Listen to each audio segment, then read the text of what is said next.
महत्त्वाची बातमी। पवारांच्या राष्ट्रवादीच्या विलीनीकरणावरती राऊतांनी एक मोठं विधान केलंय। पवारांनी पुढाकार घेतला पाहिजे असं संजय राऊत म्हणत आहेत।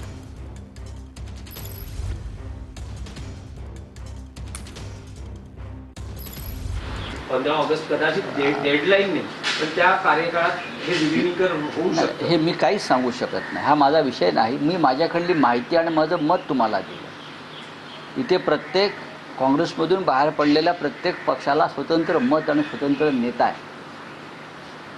मग ते बिजू जनता दलाचे नवीन पटनायक असतील, इथे माननीय शरद पवार साहेब असतील, कुठे ते जगन असतील आंध्रमध्ये, हे सगळे काँग्रेसचे, किंवा KCR असतील,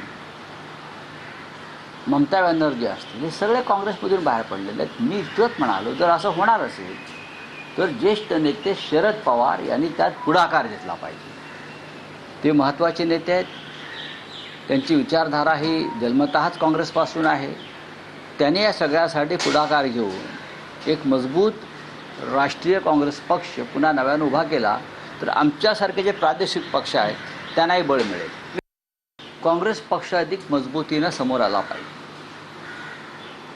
राहुल गांधी तसे प्रयत्न करतायत, कष्ट करतायत, पण त्यांना अधिक मजबूती मिळण्यासाठी काँग्रेस पक्षातून वेळोवेळी अनेक घटक, अनेक नेते बाहेर पडले।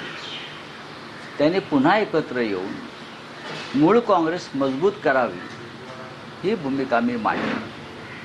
आता या संदर्भात कोणत्या घटकानं काय करायचं हा त्यांचा प्रश्न आहे, पण मला असं दिसतं की त्या संदर्भात राष्ट्रीय स्तरावर आता एक डिबेट सुरू झाली आहे, चर्चा सुरू झाली आहे आणि काही हालचाली सुरू झाल्या आहेत।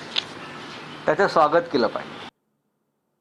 नाना पटोलेंना आज दिल्लीमध्ये काँग्रेस हायकमांडने बोलवलेले आहे। देशातील सर्व काँग्रेस प्रदेश अध्यक्षांची दिल्लीमध्ये बैठक पार पडली आहे। पटोलेंना तातडीने दिल्लीत बोलवलेलं आहे। हायकमांडच्या मनात काय हे कळलेलं नाही असंही पटोलेंनी म्हटलंय।